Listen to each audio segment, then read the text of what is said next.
Good morning, everyone. Day 10 of the US Open is over here. The quarterfinals end today, and it should be a great day. Probably correct myself. It should be a better day than day 9 because the benchmark was set really low on day 9. To start the quarterfinals off, all the matches on Arthur Ashe, there was so much anticipation.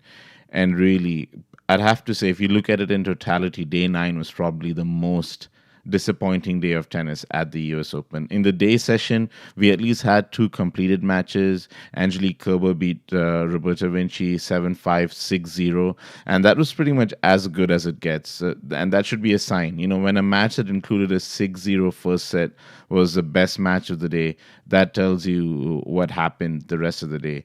You know, Gael Monfils easily beat Luca Pui. I mean, that was sort of expected because Luca Pui played three 5 set matches already, and no matter how well you physically prepare yourself, you just can't sustain that sort of energy against an opponent like Monfils who makes you run around the court a lot. And then at night, now I sincerely hope there's some sort of refund. You know, there should at least be a partial refund for the nighttime spectators. The first match, Wozniacki versus Sevastova. Sevastova got injured in the second game of the match, but she played the whole match nonetheless, and Wozniacki won really easily 6-0, 6-2. Sevastova could barely move in most of the points.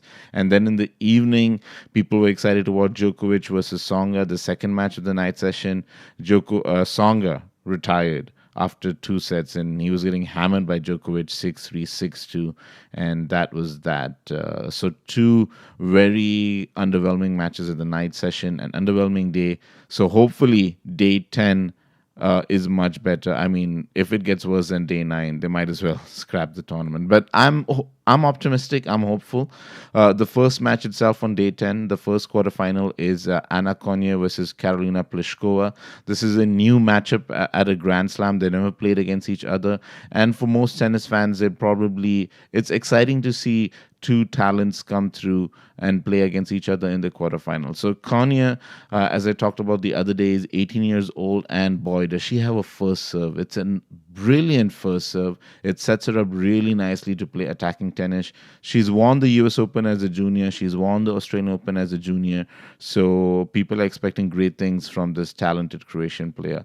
On the other side of the court is Karolina Pliskova, who upset Venus Williams. I mean, upset, you can use that term a bit lightly because she's been in red hot form this summer. She won Cincinnati. She's another player who's serving really well. She's got the most aces on the women's tour this year.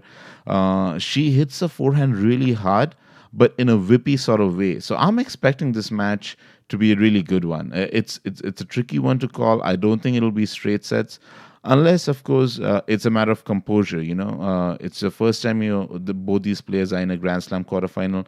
Could it be a battle of nerves? Could the nerves get the better of someone? Will it be tense? I wouldn't be surprised if there were a few unforced errors in this match, but I'm also expecting some big hitting from both players, and it's definitely going to be a notch above both the quarterfinals yesterday.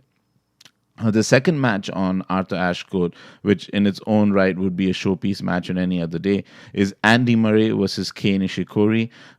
This was how the draw was seeded, and both these players have avoided any upsets and set up a quarterfinal again. So Murray leads 7-1 head to head. And every match that I've seen, and Nishikori beat Murray once at the London finals, but I don't think Murray was completely fit. He wasn't playing his best tennis at that time.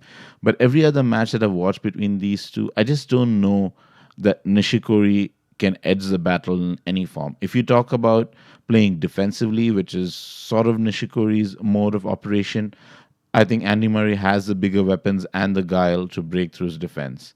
If Nishikori plays more aggressively, I think Murray's got the counter-punching game to negate that as well. So you're really looking at Nishikori playing a level above himself and Murray playing a level below himself to lose to Nishikori. So a very similar scenario to the Djokovic Tsonga game I talked about yesterday. I just can't see any aspect of the game where the Japanese star can do anything to hurt the Scot. So I'm going to go with Murray, most probably in straight sets, but because Nishikori's got that gumption, that fighting attitude. I mean, in the Davis Cup earlier this year, they played a fantastic 5-setter.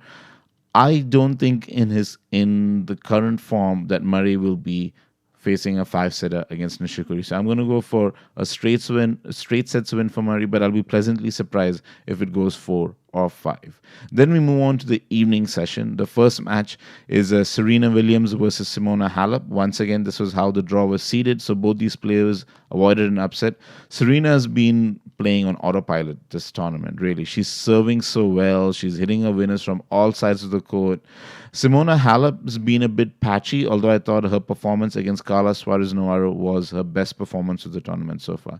It comes down to this. Again, Serena's got the head-to-head 7-1. Most people would pick Serena. I would pick Serena too. The issue that Halep has, not only does she have to play her best match, but can she hold her serve? Breaking Serena's serve itself is going to be a big challenge for her, but Halep's been very inconsistent on her own service games. So, folks, another match. I think this will actually be a good match. Even if Serena wins in straight sets, Halep's going to make Serena work for it more than any other opponent so far. So, it's going to be a great match. But I still think Serena's just got too much in her arsenal to be troubled by Halep. So I'm going for a Serena win over here, but nonetheless, a very good match to start off the night session. And then the last match of the day, I think, is really exciting. This has the potential to be the best quarterfinal combined between the men's and women's. And this is Stan Wawrinka versus Juan Martín del Potro. This is a match that's worthy of a semi-final or final in its own right. Two Grand Slam champions playing against each other. Remarkably, Stan and Delpo played at Wimbledon as well in the second round, and Delpo caused a big upset, beating Stan in 4 sets. It was 3-6, 6-3, 7-6, 6-3. So none of the sets are going to be blow-offs. I think this is going to be an amazing match. You'd have to back Stan just because he's had more of the big match experience in recent years compared to Delpo, who's just coming back from his injury. But at the same time, Wawrinka has made life difficult for himself against opponents like Dan Evans and Ilya Marchenko, players he really should have beaten more easily, but he got through just because of his experience and determination. Juan Martín del Potro has been playing some amazing tennis. He hasn't lost a set. I was a little concerned in his fourth round match against Dominic Thiem because he had the physio come out. He had some issues with the shoulder, and even in training he had some issues with the shoulder.